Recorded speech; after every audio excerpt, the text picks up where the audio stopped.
Bonsoir et merci d'être là tous.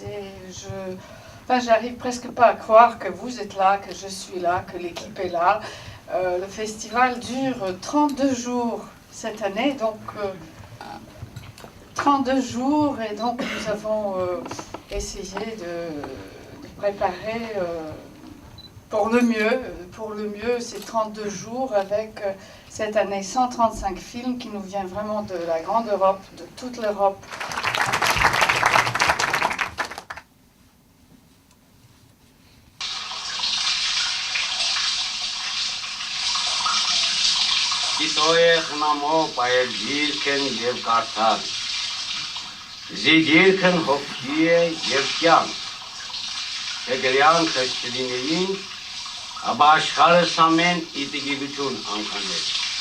Pour moi, c'est un classique. Effectivement, le film de Parajanov est une évidence parce que j'ai fait l'école de cinéma de Łódź en Pologne et tous les amoureux du cinéma.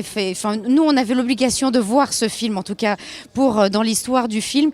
Mais au contraire, moi, je pense que ça affine et réveille les esprits. Aujourd'hui, on le sait, nous sommes dans une période qui s'appelle Iconic Turn, dans le retour de l'image. Et ce film-là, on est totalement dans l'image, c'est-à-dire on raconte une histoire à travers des images, vous allez dire symbolique. C'est-à-dire il y a une scène qui se passe, mais après il y a l'épée, il y a la rose, il y a toute une symbolique, tout un langage qui nous échappe, qui est un peu mystérieux, mais c'est ça la force du film, je trouve.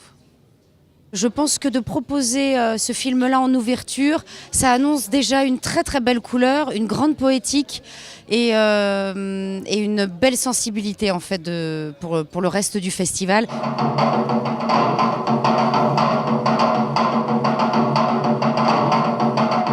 Corps et âme, on ne peut pas montrer des films sans montrer un peu l'Europe, parce que c'est une civilisation où les corps et les âmes, en fait, se conjuguent. Hein, ne serait-ce que dans la religion, mais aussi dans la façon aussi d'évoluer, de vivre et d'assumer finalement très très bien l'âme et le corps, puisque le corps, dans d'autres civilisations, n'est pas encore véritablement assumé. Chez nous, un peu mieux quand même, hein, un peu plus. Ce que je trouve très important que le cinéma aujourd'hui, que Irina Bilic montre dans son festival, a un rapport avec les autres médias, comme la peinture, les arts plastiques. Et tu montres, j'ai vu par exemple, il y avait une artiste qui disait on est inspiré par ces films et il y a une transmission du savoir. Chaque culture, moi je suis allemande d'origine, je défends beaucoup l'Europe, c'est ça qui me lie à Irina.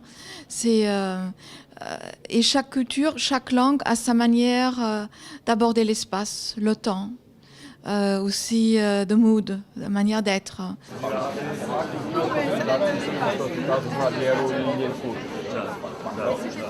Je pense que l'Europe, certainement d'un point de vue culturel, est énorme. J'ai été séduit par Arte, vous avez une télévision, même d'ailleurs les chaînes France 2, France 3. Donc il n'y a pas ça en Amérique. C'est vrai qu'il y a un commercial d'abord toutes les 2 minutes. Il y a beaucoup d'argent ici en Europe, il y a beaucoup de talent et c'est vrai qu'il y a... Donc j'aime travailler avec l'Europe.